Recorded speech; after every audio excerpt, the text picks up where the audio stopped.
जैसी करनी वैसी भरनी, मतलब जैसा आप करेंगे फिर भोगेंगे भी आप वैसा ही। ऐसा हम इसलिए कह रहे हैं क्योंकि अमेरिकी राष्ट्रपति डोनाल्ड ट्रंप ने एक के बाद एक टैरिफ का झटका दिया था। पहले उन्होंने 25% टैरिफ लगाया और उसके बाद उसे बढ़ाकर कर दिया 50% और सोचा था कि भारत शायद झुक जाए और रूस से तेल खरीदना बंद कर दे। लेकिन भारत ने भी साफ साफ बता दिया था कि किसी भी हालत में भारत कोई भी समझौता करने को तैयार नहीं है। और अब भारत के बाद यूरोप से भी अमेरिका को बड़ा झटका लगा है। डोनाल्ड ट्रंप प्रशासन की उम्मीदों को उस वक्त धक्का लगा जब स्पेन और स्विट्जरलैंड ने अमेरिका के 5वीं पीढ़ी के लड़ाकू विमान F-35 को खरीदने से साफ इनकार कर दिया। दोनों देशों ने इसके बजाय यूरोपीय विकल्पों पर भरोसा जताते हुए अपनी रक्षा रणनीति को नई दिशा दी है। स्पेन और स्विट्जरलैंड के हालिया फैसलों ने अमेरिकी F-35 लड़ाकू विमान से दूरी बनाने की और यूरोप के रुख को और साफ कर दिया है। ये कदम सिर्फ कीमतों पर विवाद की वजह से नहीं है, बल्कि अमेरिका के सस्टेनमेंट मोनोपोली को लेकर चिंता भी है, जिसमें भविष्य के सभी अपग्रेड सॉफ्टवेयर और ऑपरेशनल डेटा पर अमेरिका का नियंत्रण होगा। ये स्थिति बदलते राजनीतिक हालात में रणनीतिक जोखिम पैदा करती है। स्पेन ने अचानक अपने F-35 खरीदने की योजना को खत्म कर दिया। पहले ये माना जा रहा था कि मैड्रिड अपनी नौसेना के जुआन कार्लोस एयरक्राफ्ट कैरियर के लिए F-35 भी खरीदेगा, लेकिन अब उसने ये योजना रद्द कर दी है। इसके बजाय स्पेन ने 25 नए यूरोफाइटर टाइफून खरीदने और फ्यूचर कॉम्बैट एयर सिस्टम पर जोर देने का फैसला किया है।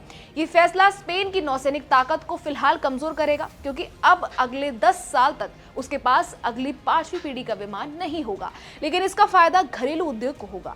यूरोपीय प्रोग्राम्स में अरबों यूरो निवेश करके स्पेन अपनी सप्लाई चेन, रोजगार और तकनीकी क्षमता को मजबूत करेगा और ये सब यूरोपीय स्वामित्व में रहेगा। स्विट्जरलैंड ने 2022 में जनमत संग्रह कराकर 36 F-35A विमानों की खरीद को मंजूरी दी थी, जिसकी कीमत लगभग 6 अरब स्विस फ्रैंक थी। लेकिन 2023 के लास्ट तक हालात बदलने लगे। अमेरिका ने स्विस अधिकारियों को गुप्त ब्रीफिंग में बताया कि कॉन्ट्रैक्ट पूरी तरह फिक्स नहीं है और महंगाई और सामग्री लागत बढ़ने पर कीमतें 650 मिलियन फ्रैंक या उससे ज्यादा बढ़ सकती हैं। इसके बाद वॉशिंगटन ने स्विस निर्यात पर नए टैरिफ भी लगा दिए। इससे डील पर विश्वास और कम हो गया और अब बर्न में कई नेता सौदे को कम करने या पूरी तरह रद्द करने की मांग कर रहे हैं। स्पेन के पास FCAS को आगे बढ़ाने की औद्योगिक क्षमता और राजनीतिक इच्छा शक्ति है। वहीं स्विट्जरलैंड के पास ना तो ऐसा उद्योग है और ना ही रक्षा महत्वाकांक्षा, इसलिए उसके सामने फैसला कठिन है, सस्ता विकल्प या सुरक्षित सप्लाई चेन। लेकिन दोनों देशों की चिंता एक जैसी है। F-35 की तकनीकी श्रेष्ठता के बावजूद ये विमान लागत, सुरक्षा और नियंत्रण के लिहाज से भारी जोखिम लाता है। F-35 पर लंबे समय से आरोप है कि लॉकहीड मार्टिन ने एक तरह का मोनोपोली बना लिया है। सॉफ्टवेयर अपग्रेड और बदलाव केवल अमेरिकी अनुमति से होते हैं और लाइफ साइकिल कॉस्ट लगातार बढ़ती जा रही है। इसके उलट यूरोपीय फाइटर टाइफून अभी भी एक सक्षम और अपग्रेडेबल मल्टी रोल विमान है जो यूरोपीय स्वामित्व में है। वहीं FCAS अभी रिसर्च एंड डेवलपमेंट चरण में है, लेकिन इसमें 6ठी पीढ़ी के फीचर्स होंगे, जैसे स्टेल्थ, मानव रहित टाइमिंग, एडवांस इलेक्ट्रॉनिक वॉरफेयर और क्लाउड आधारित कमांड सिस्टम। ये पूरी तरह यूरोपीय कंट्रोल में रहेगा।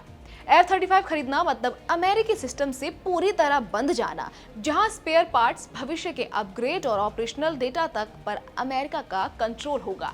ये तब तक स्वीकार्य हो सकता है जब तक अमेरिका और यूरोप के रिश्ते मजबूत हैं, लेकिन अगर राजनीतिक मतभेद या टैरिफ जैसी घटनाएं बढ़ी तो ये यूरोप के लिए बड़ा खतरा बन सकता है।